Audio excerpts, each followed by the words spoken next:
বাংলাদেশে জঙ্গিবাদের কোনো অবস্থান নাই, এখানে কোনো ধরনের জঙ্গিবাদ নাই। আপনাদের সহযোগিতায় কিন্তু এখানে জঙ্গিবাদ নির্মূল করে দেওয়া হয়েছে। এটা ক্ষেত্রে আপনাদের ক্রেডিট সবচেয়ে বেশি। আপনারা সবাই মানে কোনো ধরনের আপনারা এই যে গত 10 মাসে কোনো একটা ইনফরমেশন দিতে পারছেন জঙ্গিবাদের?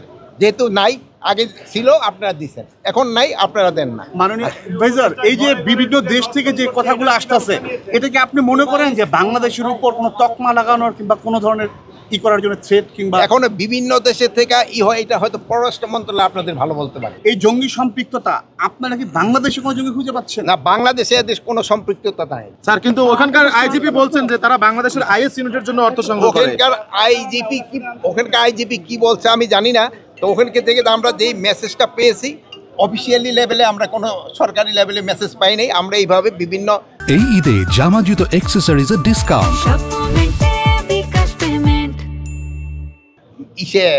মাধ্যমে আমরা যে মেসেজটা পেয়েছি, ওইটার একটা কিন্তু প্রেস সিরিজ আমাদের পররাষ্ট্র মন্ত্রণালয় থেকে আপনাদের দেওয়া হয়েছে। স্যার, তাহলে এটিউতে কেন দেওয়া হলো, ইমিগ্রেশন পুলিশে কেন দেওয়া হলো না তাকে? ইমিগ্রেশনের থেকে তো এটিতে নেওয়া হয়েছে। তো ওখানকে থেকে আমরা যেই মেসেজটা পেয়েছি, অফিসিয়ালি লেভেলে আমরা কোনো সরকারি লেভেলে মেসেজ পাই নাই। আমরা এইভাবে বিভিন্ন মাধ্যমে আমরা যে মেসেজটা পেয়েছি, ওইটার একটা কিন্তু প্রেস সিরিজ আমাদের পররাষ্ট্র মন্ত্রণালয় থেকে আপনাদের দেওয়া হয়েছে। তাদের মেইনলি ছিল যে তাদের ভিসার যে মেয়াদ উত্তীর্ণ হয়ে গিয়েছে। কিন্তু তাদের যে পুলিশের যে চিফ, তিনি তো ব্রিফিংয়ে বলেছেন পুলিশের চিফ যেটা বলছে, ওই 5 জনকে আসা হয় নাই। তাদের সাথে আমাকে সরকারি লেভেলে যোগাযোগের চেষ্টা করা হইতেছে, আমরা ইনভেস্টিগেশন করে দেখি।